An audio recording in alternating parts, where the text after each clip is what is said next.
Bom dia, pessoal. Então, só um resuminho da aula, né? O que seria juros simples? Juros simples é quando a gente pega algum dinheiro emprestado e paga um valor por isso, né? E ele pode ser contabilizado mensal, pode ser no final do período, após o pagamento da dívida.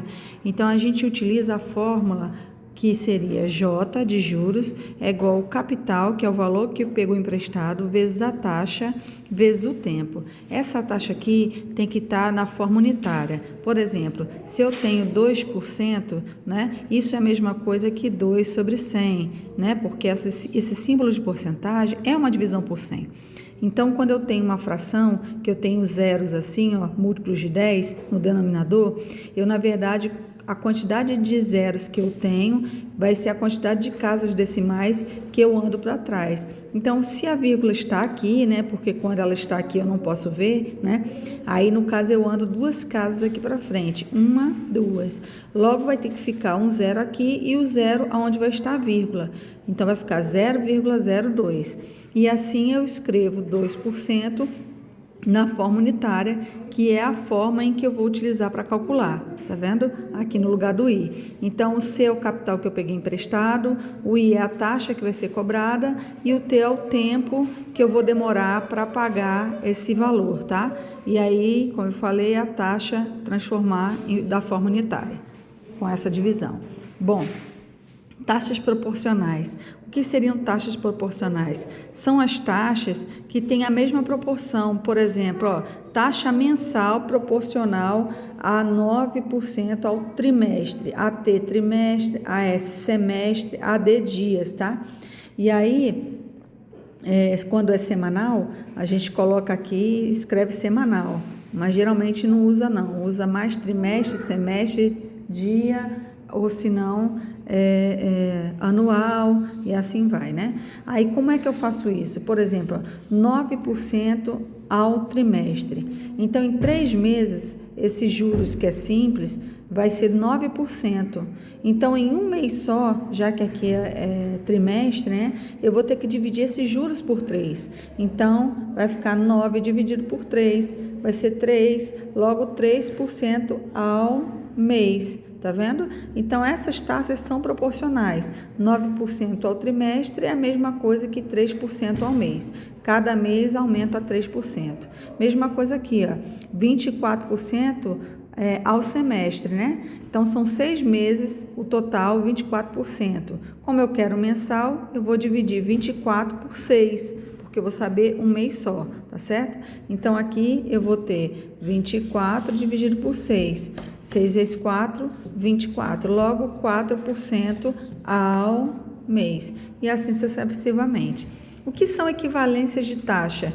São taxas que, na verdade, de acordo quando eu emprego, né, o percentual durante, por exemplo, 18% ao ano, durante 3 meses, né? Eu também posso colocar como se fosse por mês, né? Trabalhando aqui, ó, a quantidade por mês. Por exemplo, 18% ao ano, durante 3 meses. Se eu colocar aqui, posso transformar essa taxa em trimestral, né? Quantos 3 meses eu tenho durante o ano? Não são 4? Então, eu vou dividir aqui, ó, 18 por 4, né? Então, eu vou ter essa taxa aqui a cada 3 meses, né? Então, eu vou ter, se eu somar aqui 3 vezes, né? No caso, 4 vezes, que são 4, né? Eu vou ter a quantidade de 18%. Então, isso seriam as taxas equivalentes, tá? Pronto.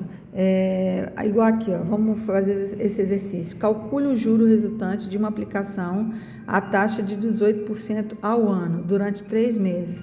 Bom, quando eu faço isso aqui, 18 dividido por 4, eu só utilizo esse percentual, né? Para eu poder calcular. Ou se não, eu posso usar o capital vezes a taxa vezes o tempo,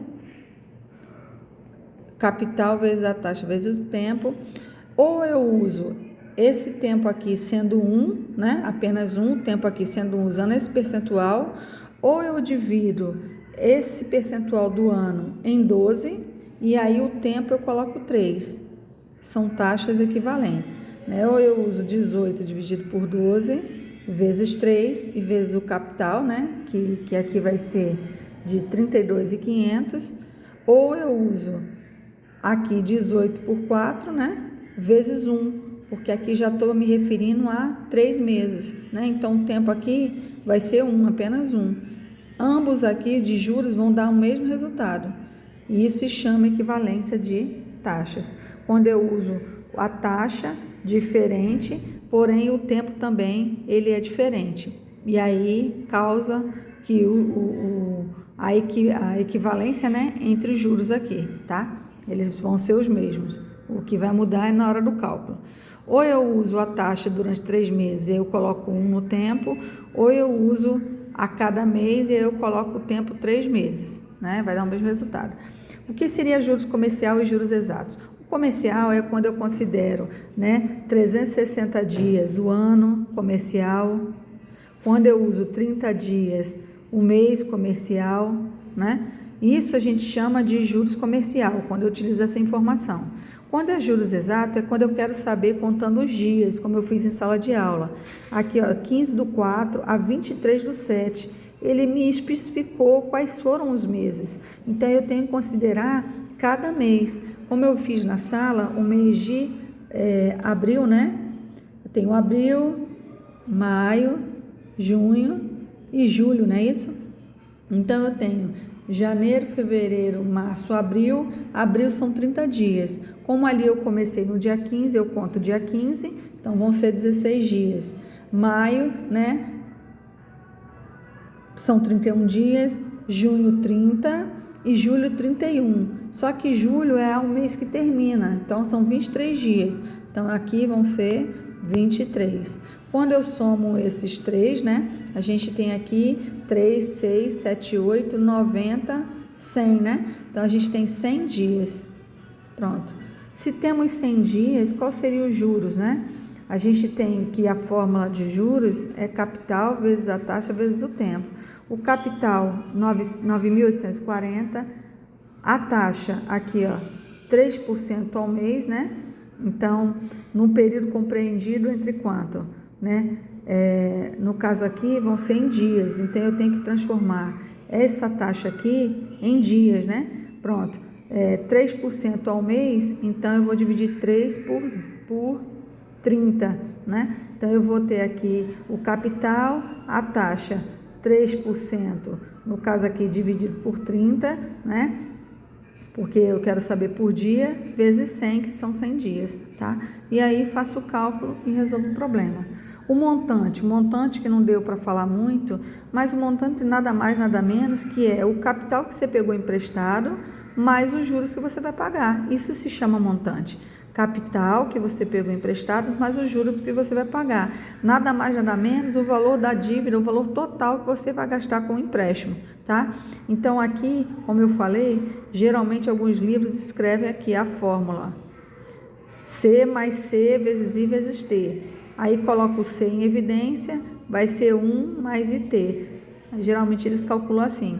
O capital multiplicado ao fator 1 mais a taxa vezes o tempo, né? E aí, calcula o montante. Se não quiser, não tem problema. Coloca o capital, depois calcula o juros separado e substitui aqui e soma os dois valores.